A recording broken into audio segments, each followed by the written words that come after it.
février 2007, la loi Évin interdisait la cigarette dans les lieux publics, bars et restaurants compris. Une décision contre laquelle la critique a la vie dure. On devrait être libre de pouvoir choisir de fumer ou pas. Mais face à la loi, un certain nombre de fumeurs ont trouvé la parade. J'ai complètement arrêté la cigarette et je vapote. Vapoter, un néologisme de plus en plus commun, désignant l'utilisation de la cigarette électronique. 13 ans après la disparition du tabac dans les bars et les restaurants, elle a pris le relais. La plupart de ces établissements tolèrent en effet le vapotage dans leurs murs. Je tolère parce que déjà moi je suis fumeur et vapoteur. On permet, mais on demande aussi aux gens, des voisins qui fument la cigarette électronique, si ça les dérange pas. Après nous ça nous dérange pas, ça laisse une bonne odeur, c'est parfumé, donc c'est pas dérangeant. Pas dérangeant ? Tout le monde n'est pourtant pas de cet avis. Si je suis dans un restaurant en train de déjeuner ou de dîner, s'il y a quelqu'un qui vapote à côté de moi, ça va me déranger, même si je suis fumeuse.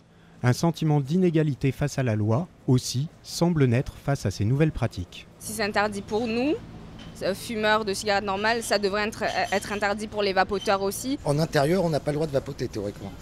Et d'ailleurs, si on vapote à l'intérieur là et qu'un policier passe, le responsable peut se prendre une prune. Se prendre une prune ? Serait-ce à dire que les patrons de café qui autorisent l'utilisation de la cigarette électronique dans leurs établissements sont hors la loi ? Peter, vendeur de cigarettes électroniques à Paris, n'est pas tout à fait du même avis. Un chef d'établissement, quel qu'il soit, a le droit d'interdire dans son règlement intérieur le vapotage au sein de son entreprise, au sein de son commerce, peu importe, mais il a ce droit-là. Mais par contre, ce n'est pas un point de vue légal, c'est-à-dire qu'il ne peut pas y avoir normalement d'amende pour du vapotage dans ces lieux publics. La législation, donc, elle s'appelle la TPD, elle dit qu'il n'y a que certains lieux publics finalement qui sont interdits d'un point de vue légal.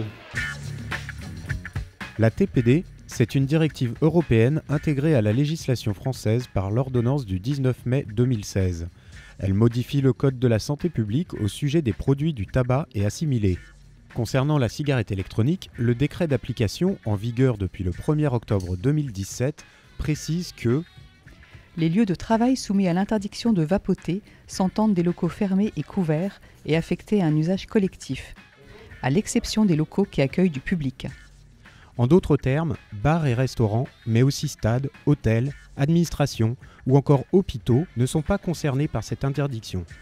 Dans ces établissements, seul le règlement intérieur ou un arrêté municipal peut donc interdire l'usage de la cigarette électronique. Pour l'instant, car une nouvelle version de la législation est en cours d'élaboration. Les vapoteurs doivent-ils craindre, comme l'a décidé le maire de San Francisco au mois de juin dernier, une interdiction prochaine de la cigarette électronique ? Non, aujourd'hui pour moi l'interdiction du vapotage ne peut pas arriver en France. À partir du moment où ils ont commencé à légiférer sur le cadre de la cigarette électronique, c'est pas pour revenir en arrière avec une interdiction, je pense.